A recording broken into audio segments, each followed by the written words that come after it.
নাহমাদুহু ওয়া নুসাল্লি আলা রাসূলিল কারীম আম্মা বাদ। প্রিয় বন্ধুগণ, আজকে সন্ধ্যার পর থেকে জিলহজ মাস শুরু। আল্লাহ তাআলা তার কালামে পাকে সূরা তওবার ৩৬ নম্বর আয়াতে বলেন যে আল্লাহর গণনায় মাস হলো ১২টি। এর মধ্যে ৪টি মাস হলো শ্রেষ্ঠ: শাবান মাস, জিলকদ, জিলহজ, মুহররম। এই ৪ মাসের মধ্যে অন্যতম মাস হলো আল্লাহর কাছে জিলহজ মাস। আর জিলহজ মাসের প্রথম দিন থেকে 10 দিন কোরবানির দিন পর্যন্ত আল্লাহর কাছে সবচাইতে বেশি প্রিয় এবং সম্মানিত। আল্লাহর হাবিব মুহাম্মদ রাসূলুল্লাহ সাল্লাল্লাহু আলাইহি সাল্লাম বলেন, মা মিন আইয়ামিন আল আমালুস সালিহু ফিহা আহাব্বু ইলাল্লাহি মিন হাযিহিল আইয়াম, ইয়ানি আল আশর। যে জিলহজের প্রথম দিন থেকে কোরবানির দিন পর্যন্ত আল্লাহর কাছে অনেক প্রিয়।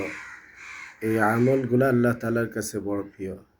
এজন্য জিলহজ মাস যেহেতু আজকের সন্ধ্যার পর থেকে শুরু হয়ে যাবে, আজকে 30 জিলকদ, সন্ধ্যার পর থেকে জিলহজের প্রথম তারিখ শুরু হবে।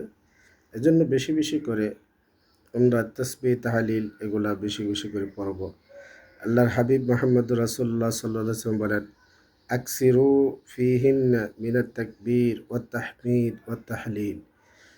যে ওই দিনগুলিতে বেশি বেশি করে আল্লাহু আকবার, আলহামদুলিল্লাহ, লা ইলাহা ইল্লাল্লাহ, এই তাসবিহগুলো বেশি বেশি করে পড়া। আর আল্লাহ তাআলা তার কালামে পাকের মধ্যে বলেন, আল্লাযীনা ইয়াযকুরুনাল্লাহা কিয়ামান ওয়া কুউদান ওয়া আলা জুনুবিহিম। যে তারাই তো জ্ঞানী যারা দাঁড়িয়ে আল্লাহ তাআলার জিকির করে, বসে আল্লাহ তাআলার জিকির করে, শুয়ে শুয়ে আল্লাহ তাআলার জিকির করে। এজন্য জিকির করার জন্য আমাদের এই ওযু গোসল লাগবেন না, যে কোনো অবস্থায় আল্লাহ তাআলার জিকির করা যায়। আর এরাই হলো আল্লাহ তাআলার কাছে বড় জ্ঞানী। এজন্য আমরা বেশি বেশি করে জিকির করা। যে এই মাসগুলোর মধ্যে এই মাস 10 দিনের মধ্যে আল্লাহ তাআলার কাছে ইবাদত প্রিয়, এজন্য বেশি বেশি করে পড়া। আল্লাহ তাআলা তার কালামে পাকের মধ্যে কসম খেয়ে খেয়ে বলতেছেন, ওয়াল ফাজর ওয়া লায়ালিন আশ ওয়াশ শাফঈ ওয়াল ওয়াতর ওয়াল লাইলি ইযা ইয়াস। আল্লাহ ফজরের কসম খেয়ে বলছেন, ওয়া লায়ালিন আশ, 10 রাত্রির কসম খেয়ে বলছেন, ওয়াশ শাফঈ ওয়াল ওয়াতর, যে বেজুর রাত্রির কসম খেয়ে বলছেন, ওয়াল লাইলি ইযা ইয়াস, এবং রাত্রির কসম খেয়ে বলছেন যা বিগত হয়ে গেছে। এজন্য এই 10 দিন 10 রাত আমরা ইবাদতের মধ্যে কাটানো। কারণ আল্লাহর হাবিব মুহাম্মদুর রাসূলুল্লাহ সাল্লাল্লাহু আলাইহি ওয়াসাল্লাম বলেন যে এই জিলহজের প্রথম 9 দিন কেউ যদি রোজা রাখে, তাহলে এক একটা রোজার বিনিময়ে আল্লাহ তাআলা তার 1 বৎসরের রোজার সমান সওয়াব দান করেন। এবং এক এক রাত্রি ইবাদত, এটা শবে কদরের রাত্রির ইবাদতের মর্যাদা রাখে। এজন্য বেশি বেশি করে করা।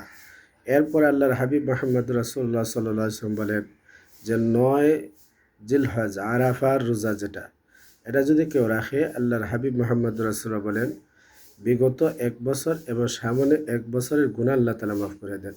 আল্লাহর হাবিব মুহাম্মদুর রাসূলুল্লাহ সাল্লাল্লাহু আলাইহি ওয়াসাল্লাম বলেন, সিয়ামু ইয়াউমি আরাফাতা আহতাসিবু আলাল্লাহি আইয়ুকাফিরা সানাতাল্লাতী ক্বাবলা ওয়াল্লাতী বা'দা।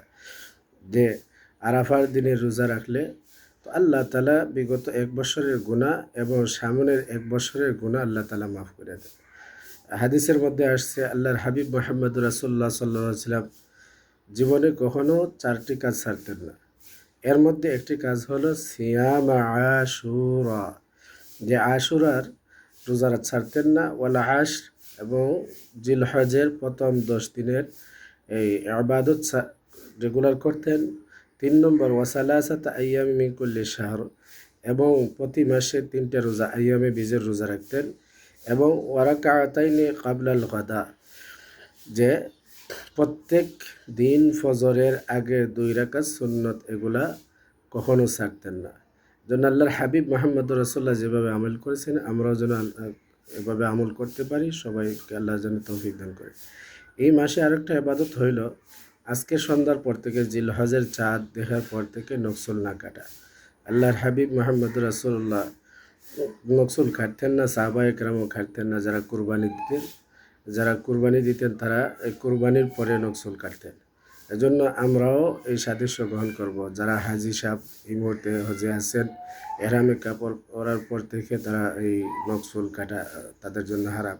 এজন্য আমরা সাদৃশ্য গ্রহণ করলে আল্লাহ তাআলা আমাদেরকে জাযায়ে খায়র দান করবেন। আল্লাহ তাআলা আমাদের প্রত্যেকের বোঝার এবং আমল করার তৌফিক দান করুন।